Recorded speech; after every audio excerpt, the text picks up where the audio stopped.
மரணமானாலும் ஜீவன் ஆனாலும் தேவ தூதர்கள் ஆனாலும் அதிகாரங்கள் ஆனாலும் வல்லமைகள் ஆனாலும் நிகழ்காரியங்கள் ஆனாலும் வருங்காரியங்கள் ஆனாலும் உயர்வானாலும் தாழ்வானாலும் வேறெந்த சிருஷ்டி ஆனாலும் நம்முடைய கர்த்தராகிய கிறிஸ்து இயேசுவில் உள்ள தேவனுடைய அன்பை விட்டு நம்மை பிரிக்க மாட்டாதென்று நிச்சயித்திருக்கிறேன்.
நாமத்துக்கு மகிமை உண்டாவதாக. இந்த நாளிலும் இந்த வீடியோ மூலமாக உங்களை சந்திப்பதிலே மிகுந்த மகிழ்ச்சி. கடந்த வாரம் முதல் எந்த நாள் வரையும் கர்த்தருடைய கரம் நம்மோடு கூட இருந்து நம்மை அதிசயமாக நடத்தி வந்தார். எல்லா பயங்களிலிருந்தும் விடுதலையாக்கி தைரியத்தையும் சமாதானத்தையும் சந்தோஷத்தையும் தந்து நம்மை மட்டும் நடத்தின தேவன் தொடர்ந்து நம்மை நடத்த வல்லமையுள்ளவர் என்கிறதை நாம் மறந்துவிட வேண்டாம். ஆகவே சோகமடையாமல் பயப்படாமல் சந்தோஷமாக இருங்கள். எப்பொழுதும் சந்தோஷமாக இருங்கள். இடைவிடாமல் ஜெபம் பண்ணுங்கள். எல்லாவற்றிலேயும் ஸ்தோத்திரம் செய்யுங்கள். இப்படி செய்வதே கிறிஸ்து இயேசுவுக்குள் உங்களை குறித்து தேவனுடைய சித்தமாயிருக்கிறது. நாம் ஒரு நிமிஷம் தலை வணங்கி ஜெபிப்போம். பாஸ்டர் கிளமெண்ட் அவர்கள் நம்ம ஜெபத்திலே நடத்துவார். ஜெபிப்போம். நானே வழியும் சத்தியமும் ஜீவனுமாய் இருக்கிறேன் என்ற ஜீவாதிபதியாகி எங்கள் இயேசு கிறிஸ்துவே, உம்மை நன்றியோடு துதிக்கிறோம், ஸ்தோத்தரிக்கிறோம். கர்த்தாவே, அன்று மேல் வீட்டு அறையிலே இருந்த மக்கள் மத்தியிலே, உம்முடைய சீடர்கள் மத்தியிலே தரிசனம் கொடுத்த எங்கள் நல்ல தெய்வமே, இந்த நாளிலும் கர்த்தாவே உம்முடைய பிள்ளைகள் இருக்கிற அவரவர் வீட்டிலே கர்த்தாவே உம்முடைய தரிசனத்தை நாங்கள் கர்த்தாவே காணும்படியான கிருபை தாரும் தேவனே. இந்த கர்த்தாவே ஆன்லைன் செய்தி மூலமாய் கர்த்தாவே நீர் ஒவ்வொருவரையும் தொடும்படியாய் நாங்கள் ஜெபிக்கிறோம். கர்த்தாவே, இதை கேட்கிற ஒவ்வொருவரும் கர்த்தாவே இந்த நாட்களில் கர்த்தாவே கவலை நிமித்தம் இன்னுமாய் கர்த்தாவே பலவிதமான பிரச்சனைகள் நிமித்தமாய் கலங்கி கொண்டிருக்கிற ஒவ்வொரு பிள்ளைகளுடைய உள்ளத்திலும் நீ ஆறுதலையும் தேர்தலையும் நீ தரும்படியாய் நாங்கள் ஜெபிக்கிறோம். அவரவர் இல்லத்திலே கர்த்தாவே நீர் பிரசன்னமாகி ஒவ்வொருவரையும் தேற்றும் தேவனே. கர்த்தாவே, தோமாவின் சந்தேகங்களை எல்லாம் போக்கின தேவன் கர்த்தாவே, இன்றும் நீர் ஜீவனோடு இருக்கிறீர். உடைய மகிமையின் சரீரத்தை அவன் காணும்படியான கிருபை செய்தீர். நாங்களும் ஒரு நாள் கர்த்தாவே அதை காணுவோம் என்ற நம்பிக்கையோடு கர்த்தாவே நீர் எங்களை கர்த்தாவே திடப்படுத்துவதற்காக எமக்கு நன்றி செலுத்துகிறோம். இந்த உலகத்தின் சகல காரியங்களையும் மறந்து நாங்கள் கர்த்தாவே உம்முடைய வசனத்தில் நாங்கள் கர்த்தாவே கவனமாக இருக்கவும் அதை தியானிக்கவும் ஆராய்ச்சி செய்யும்படியான இந்த நாட்களுக்காக எமக்கு நன்றி செலுத்துகிறோம் தேவனே. விசேஷமாய் கர்த்தாவே இந்த வேளையில் செய்தியின் வேளையிலே ஒவ்வொருவரையும் நீர் திடப்படுத்தும். எங்கள் செவிகளை நீர் விருத்த சேதனம் செய்யும்படியாய் நாங்கள் ஜெபிக்கிறோம். உடைய வார்த்தைகள் எங்களுக்கு ஆறுதலும் தேறுதலுமாய் இருக்கும்படியாய் உடைய தாசன் மூலமாய் நீர் எங்களோடு இடைப்படும்படியாய் எங்கள் மீட்பெரும் இரட்சகருமாகிய இயேசு கிறிஸ்துவின் நாமத்தினாலே வேண்டுகிறோம் நல்ல பிதாவே, ஆமென். நம்முடைய தியானத்துக்காக மத்தேயு சுவிசேஷம் 28ஆம் அதிகாரம் 16 முதல் 20 வரைக்கும் உள்ள வசனங்களை வாசிக்க கேட்போம். 11 சீஷர்களும் கலிலேயாவிலே இயேசு தங்களுக்கு குறித்திருந்த மலைக்கு போனார்கள். அங்கே அவர்கள் அவரை கண்டு பணிந்து கொண்டார்கள். சிலரோ சந்தேகப்பட்டார்கள். அப்போது இயேசு சமீபத்தில் வந்து அவர்களை நோக்கி, வானத்திலும் பூமியிலும் சகல அதிகாரமும் எனக்கு கொடுக்கப்பட்டிருக்கிறது. ஆகையால் நீங்கள் புறப்பட்டு போய் சகல ஜாதிகளையும் சீஷராக்கி பிதா குமாரன் பரிசுத்தாவின் நாமத்திலே அவர்களுக்கு ஞானஸ்நானம் கொடுத்து நான் உங்களுக்கு கட்டளையிட்ட யாவையும் அவர்கள் கைக்கொள்ளும்படிக்கு அவர்களுக்கு உபதேசம் பண்ணுங்கள். இதோ உலகத்தின் முடிவு பரியந்தம் சகல நாட்களிலும் நான் உங்களுடனே கூட இருக்கிறேன் என்றார். ஆமென்.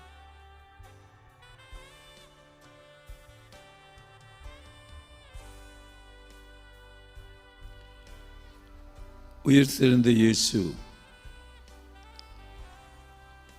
தன்னை மரியாளுக்கும் மக்தலேனா மரியாளுக்கும் பேதுருவுக்கும் மற்றும் சீஷர்களுக்கும் தன்னை காண்பித்த வண்ணமாக அவர் உயிர்த்தெழுந்தார் என்கிறதான நல்ல செய்தியை அவர்கள்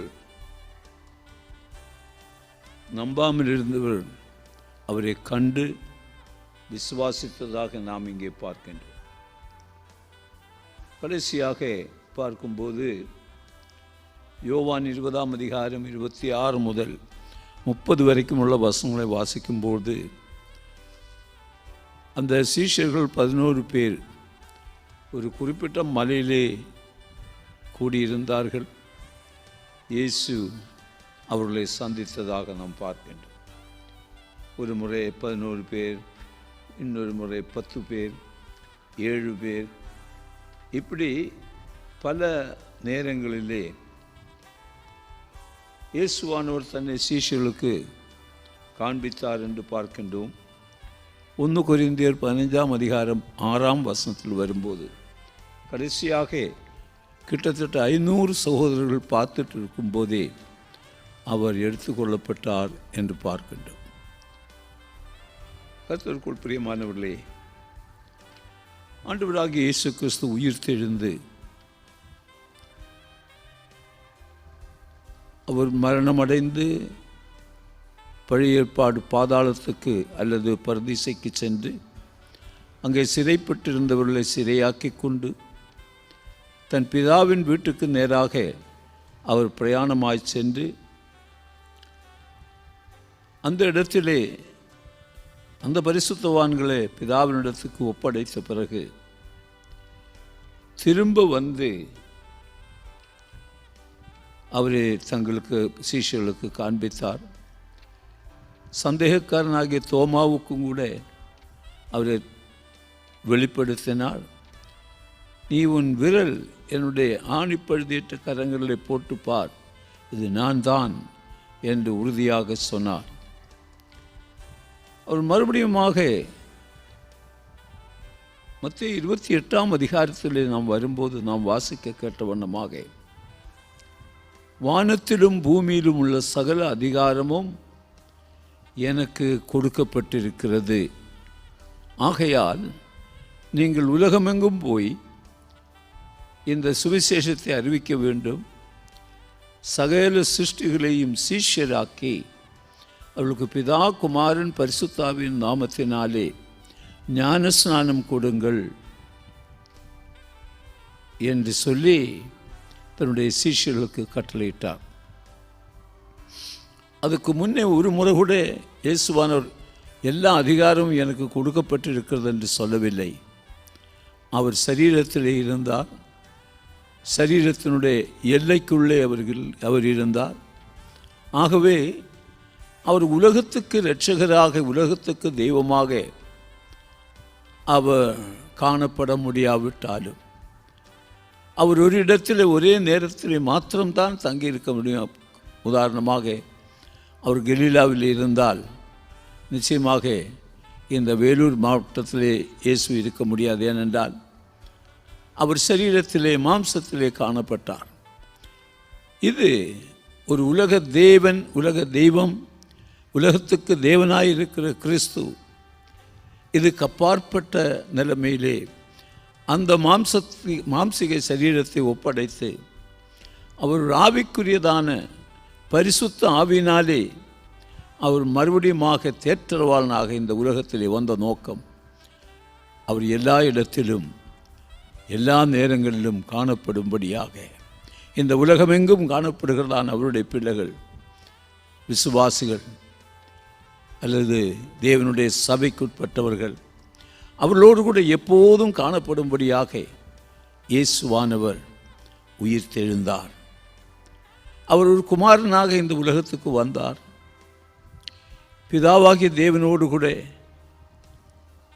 அதிகாரத்திலும் வல்லமையிலும் இருந்ததான இந்த குமாரனாகிய கிறிஸ்து மாம்சத்திலே வெளிப்பட்டு இயேசு என்ற பெயரில் இந்த உலகத்துக்கு வந்தார். அவர் இந்த உலகத்திலே இருக்கும்போதே சொன்னார், நான் போன பிறகு தேற்றரவாளனை உங்களுக்காக அனுப்புவேன், எப்போது உங்களோடு கூட இருக்கும்படியாக ஒரு தேற்றரவாளனை அனுப்புவேன் என்றார். அந்த அனுப்பப்பட்டதான தேற்றரவாளன் தான் பரிசுத்த ஆவியானவர். அவர் எப்போதும் நம்மோடு கூட இருக்கின்றார். நாம் உலகத்தினுடைய எந்த பகுதியில் இருந்தாலும் சரி, ஒரு மரத்தடியிலே அவருடைய நாமத்திலே கூடி வருகிறதான இடத்திலும் அவருடைய சமூகம் நம்மோடு கூட இருக்கிறது.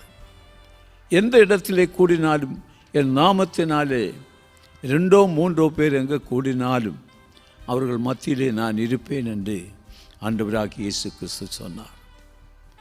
பிரியமானவர்களே, அவர் நம்மை விட்டு விடுகிற தேவன் அல்ல, விலகி இருக்கிற தேவன் அல்ல. இப்போதாவது சொல்கிறார், விழித்திரி விழித்திரி வீட்டில் இரின்னு சொல்கிறார். நாம் எங்கே இருந்தாலும் சரி அந்த தேவன் நம்மோடு கூட இருக்கின்றார். வீட்டில் இருந்தாலும் நம்மோடு கூட இருக்கின்றார். வெளியே செல்லும் போதும் நம்மோடு கூட வருகின்றார். அக்கினி சூளையிலும் நம்மோடு கூட வருகிறார். சிங்கத்தின் கெபியிலும் நம்மோடு கூட வருகிற தேவன். பிரியமானவர்களே, இங்கே சீஷர்களுக்கு கட்டளை இடுகிறார். நாம் யோவான் சுவிசேஷம் 20ஆம் அதிகாரத்திலே தொடர்ந்து வாசிக்கும்போது சீஷர்களை ஊழியத்துக்கென்று அனுப்புகிறதை பார்க்கின்றோம்.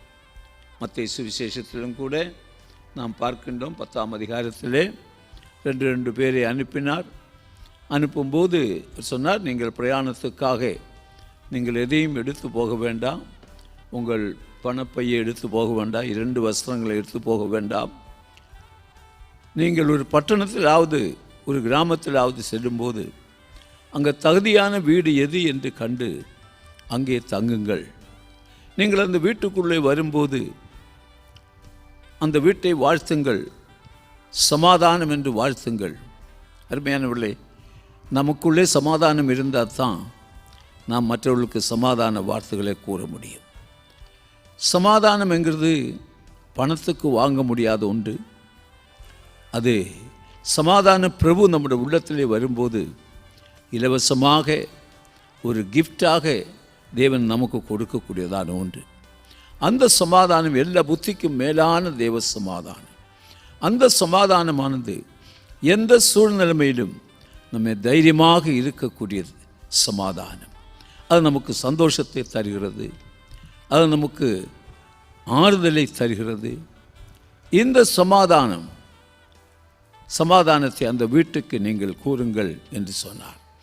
அந்த வீடு பாத்திரமாக இருந்தால் நீங்கள் கூறினதான சமாதானம் அந்த வீட்டின் மேல் தங்கி இருக்கும்.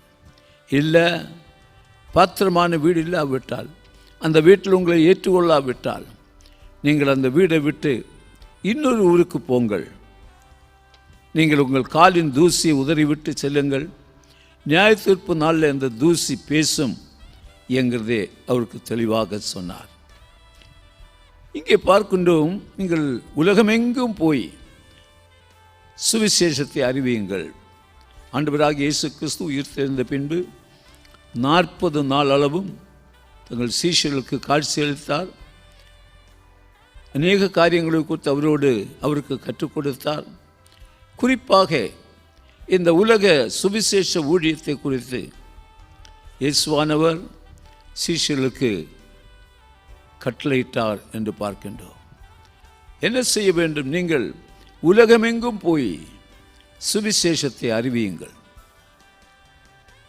சுவிசேஷத்தை அறிவிப்பது மாத்திரமல்ல, ஜாதிகளை சீஷராக்குங்கள். நான் சீஷனாக மாறுவது ஒரு விசேஷமான ஒரு தன்மை. ஒரு பைபிள் காலேஜில் படிப்பதல்ல, அல்லது ஒரு டிகிரி வாங்கிறது அல்ல. ஒரு சீஷனாக மாறுகிறது என்று சொன்னால் குருவினுடைய அதே தன்மை சீஷன் பெற்றுக்கொள்வது தான் விசேஷமான ஒன்று. என்னுடைய சின்ன வயசுலலாம் பைபிள் ஸ்கூல்ஸ் இல்லை, குருகுலம்தான்.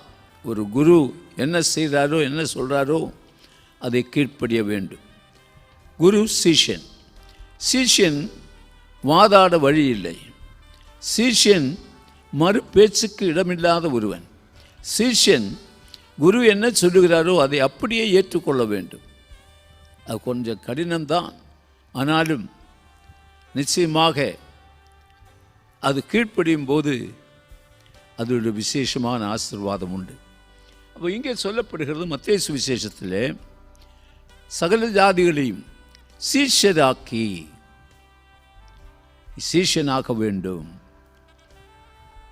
பிதா குமாரன் பரிசுத்தாவின் நாமத்தினாலே ஞான ஸ்நானம் கொடுத்து, பிதா குமாரன் பரிசுத்தாவின் நாமத்தினாலே ஞான ஸ்நானம் கொடுத்து நான் உங்களுக்கு கட்டளையிட்ட யாவையும் அவர்கள் கைக்கொள்ளும்படியாக அவர்களுக்கு உபதேசம் பண்ணுங்கள் என்று சொன்னார். சீஷர்கள் கலக்கத்தோடு பயத்தோடு, ஐயோ எங்கள் ஆண்டவர் போய்விட்டார், நாங்கள் என்ன செய்வோம் என்கிறதான ஒரு பயம். யூதருக்கு பயந்து அவர்கள் தங்களை ஒழித்து கொள்ள ஆரம்பித்தார்கள். மற்றும் என்ன நடக்குமோ என்கிறது தெரியாமல் அவர்கள் பயந்தார்கள். அப்போதுதான் இயேசு சொன்னார், பயப்பட வேண்டாம், நான் உலகத்தின் முடிவு பரியந்தம் உங்களுடனே இருக்கிறேன். அவர் எப்போதும் நம்மோடு கூட இருக்கிறேன் என்று சொன்ன ஒரே ஒரு தேவன் நம்முடைய ஆண்டவராக இயேசு கிறிஸ்து தான். அதுவும் அவர் உயிர் தெரிந்த பிறகு நான் உங்களுடனே இருக்கிறேன், வேறு யாரும் தைரியமாக சொல்லவில்லை. எத்தனையோ அவதாரங்கள், எத்தனையோ காரியங்களை ப்ராமிஸ் பண்ணார். ஆனால் ஒன்றுமே நிறைவேற்ற முடியாமல் போய்விட்டார்கள். அவர்கள் அதை சொன்னதே நிறைவேற்ற முடியாமல் போய்விட்டார்கள். ஆனால் இயேசு அப்படி அல்ல. அவர் இந்த உலகத்திலே வந்த நோக்கத்தை நிறைவேற்றி இயேசுவானவரே சொன்னார், எல்லாம் முடிந்தது என்று சொல்லி தன் ஜீவனை விட்டார் என்று பார்க்கின்றோம். அவரை அனுப்பின நோக்கம் நிறைவேற்றப்பட்டது. அவர் அனுப்பினதான காரியங்களை செய்து முடித்தார், நிறைவேற்றப்பட்டது. ஒன்றுமே மீதி வைக்கலை, ஒன்றுமே மிச்சம் வைக்கலை. என்னுடைய ஃபாலோவர்ஸ், என்னை பின்பற்றுகிறவர்கள் அதை செய்யட்டும் என்று சொல்லி ஒன்றுமே மிச்சம் வைக்கவில்லை. அவர் எல்லாவற்றையும் நிறைவேற்றி அவர் ஜீவனை விட்டு மரித்து அடக்கம் பண்ணப்பட்டு உயிர்த்தெழுந்து 3ஆம் நாள் உயிர்த்தெழுந்து அவர் தன் பிதாவினுடைய வலது பார்சத்தில் வீற்றிருக்கின்றார். அவர் தேற்றவாள் ஆகிய பரிசுத்த ஆவியை அனுப்பி இன்றைக்கு பரிசுத்த ஆவியானவர் இந்த உலகமெங்கும் கிரியை செய்து கொண்டிருக்கிறது. பரிசுத்த ஆவியானவர் சபையை ஆயத்தம் செய்து கொண்டிருக்கின்றார். பரிசுத்த ஆவியானவர் ஜனங்களை கர்த்தருடைய வருகைக்கு என்று ஆயத்தப்படுத்தி கொண்டிருக்கின்றார். நாம் கலங்க வேண்டிய அவசியமில்லை. அருமையானவர்களே, இப்போதுள்ள நிலைமையில் கண்டு பயப்பட வேண்டாம். இன்னும் அநேக பிரச்சனைகள் வரக்கூடும். ஆனாலும் பயப்பட வேண்டாம். இன்றைக்கு சீனா சயின்டிஸ்ட்ஸ் எல்லாம் சொல்கிறாங்க,